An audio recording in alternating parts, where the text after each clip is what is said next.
अस्सलामु अलैकुम वरहमतुल्लाहि वबरकातु। आज की हमारी वीडियो का मौजू है एहराम मिस्र के अहम राज। एहराम मिस्र किस चीज़ से बने हैं, इसके अंदर कौन कौन से पुरस्रार राज दफन हैं, हज़ारों साल पुराना ये एहराम मिस्र किस मखलूक की तामीर है।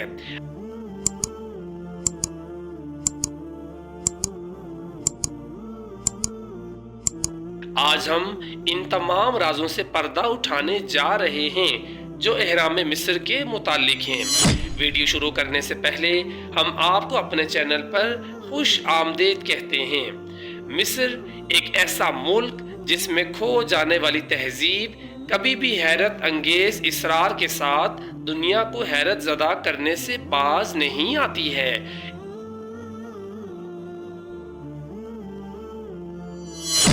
इन्हीं मकामात में से एक एहराम मिस्र भी है।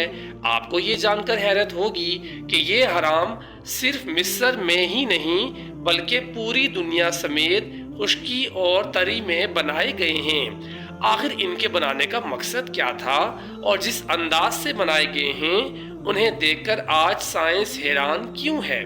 और जब आज के सुपर कंप्यूटर को एहराम मिस्र का डिजाइन तैयार करने के लिए कहा गया तो उसने 1000 घंटे क्यों लिए। प्यारे दोस्तों, एहराम मिस्र को देखकर आज की साइंस भी हैरान है कि आज से इतने 100 साल कबल लोगों ने किस तरह से इसको डिजाइन किया। अब हम ये जानते हैं कि एक आम इंसान से लेकर साइंसदान को भी हैरान कुन बना देने वाली ये पुरस्रार एहराम कितने साल पुराने हैं। और ये भी जानते हैं कि जब लोग इन पर तहकीकात करते हैं इनके साथ कौन कौन से वाक़यात पेश आते हैं। नाजरीन, एहराम मिस्र का शुमार दुनिया के 7 अजूबों में से एक अजूबे में होता है। जब माहिरीन ने इस पर तहकीकात शुरू की तो हर एक ने अलग अलग नताइज निकाले। कुछ का ख्याल था कि ये एहराम खलाई मखलूक ने बनाए हैं, उनका ख्याल था कि ये सिर्फ मकबरे की खातिर बनाए गए थे ताकि मिस्री अपने अलूम व फ़नून की हिफाजत कर सकें। दोस्तों, आपको ये जानकर भी हैरत होगी कि एहराम मिस्र 3500 साल तक दुनिया की सबसे बुलंद इमारत रही। ये एहराम 455 फुट बुलंद हैं और एक अंदाजे के मुताबिक एक एहराम का वजन 7 लाख टन से भी ज्यादा है। और इनको इतनी उम्दगी से तामीर किया गया था कि आज की टेक्नोलॉजी भी ऐसे मॉडल बनाने से कासिर है। अगर इसकी बनावट की बात करें तो मालूम होगा कि ये रियाजी के असूलों के ऐन मुताबिक बनाए गए हैं। क्या आज से इतने 100 साल पहले भी रियाजी लोग जानते थे? यहाँ पर जहनों में ये ख्याल पैदा होता है कि जो कौम इतनी तरक्की पजीर थी उस पर जवाल कैसे आया।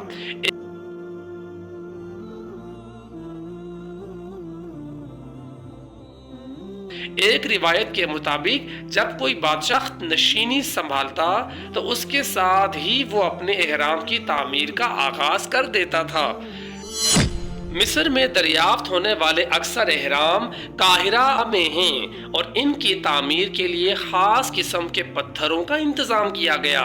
जब भी किसी फ़िरौन की मौत वाक़या होती तो उसके बाद उसके जिस्म से तमाम अज़ा को निकालकर सिर्फ एक हड्डियों का ढांचा रखकर उसको ताबूत में बंद कर देते और फिर उसकी लाश को एहराम के अंदर रख देते थे, क्योंकि इन लोगों का ये ख्याल था कि मरने के बाद रूह दोबारा से फिर वापस आएगी और ये बादशाह जिंदा हो जाएगा।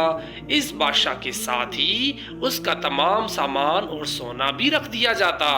जब पहले साइंसदान ने इसके ऊपर तहकीक की तो उसने ये नतीजा निकाला कि 1 लाख से जायद मजदूरों ने 20 साल के अरसे में इन एहरामों की तामीर की।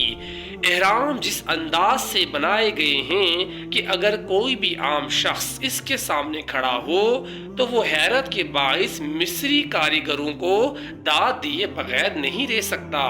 एहराम की तामीर का आगाज मिस्र के एक बादशाह खौफू के बाद हुआ और वह सबसे बड़ा एहराम खौफू के लिए ही बनाया गया था जो चौथे खानदान के दूसरे बादशाह थे और उसके साथ जो जोड़े बाकी 3 छोटे एहराम उनकी बीवियों के लिए बनाए गए थे।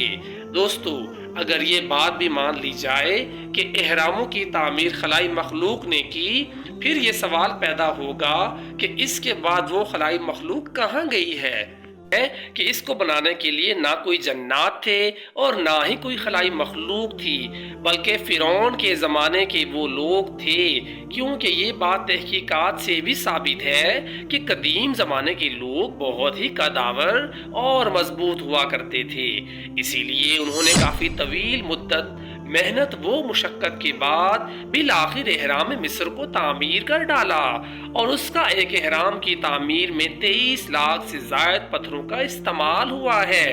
ان اہراموں کی ایک خاص بات یہ بھی ہے کہ باہر جو بھی موسم ہو اس کے اندر اس کا اثر نہیں ہوتا، اندر کا درجہ حرارت ہمیشہ ایک جیسا ہی رہتا ہے۔